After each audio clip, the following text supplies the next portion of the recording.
राज्यसभेसाठी भुजबळांचं नाव जवळपास निश्चित झाल्याचं समजतंय, पण भुजबळांनी टाकलेल्या अटींना आता अडचण निर्माण झाली। राज्यसभेवर जाण्यास भुजबळ सकारात्मक असल्याची माहिती सूत्रांनी दिली आहे। मात्र समीर भुजबळ यांना कॅबिनेट मंत्री करण्याची छगन भुजबळांची अट आहे। भुजबळांच्या मागणीवर भाजप नेतृत्वाचा निर्णय अजूनही प्रलंबित आहे। अत्यंत महत्त्वाची घडामोड राजकीय वर्तुळातून समोर येते। आपल्यासोबत आमचे प्रतिनिधी गणेश कवडे जोडले गेलेले आहेत। गणेश, भुजबळांना राज्यसभेवर पाठवून समीर भुजबळ यांना कॅबिनेट मंत्रीपद देण्याची चर्चा सध्या सुरू झालेली आहे, की अधिकचे अपडेट्स?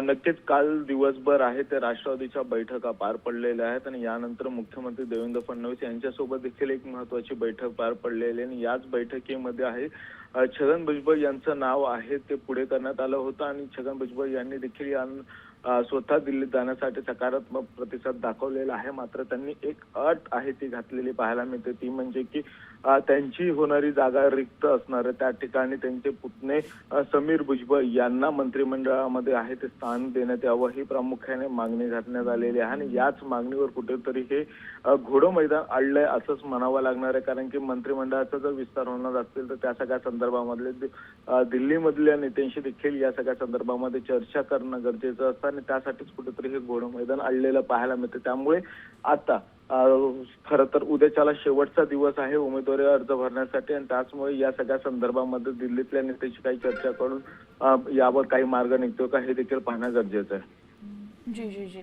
नक्कीच। मात्र मित्रपक्षांना या सर्व गोष्टी मान्य असतील का? भाजपाचा काय निर्णय?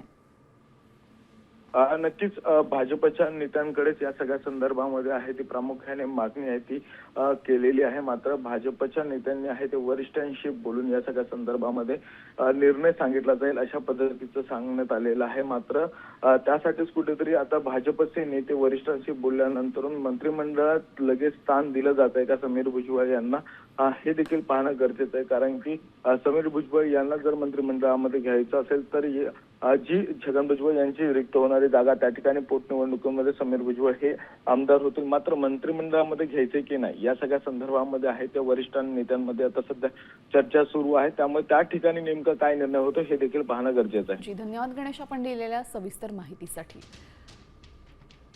तर आपण पाहिली यावेळेस राजकीय घडामोड महत्त्वाची। राज्यसभेसाठी भुजबळांचं नाव जवळपास निश्चित झालं असून ते स्वतः सुद्धा राज्यसभेवर जाण्यासाठी सकारात्मक असल्याची माहिती सूत्रांनी दिली।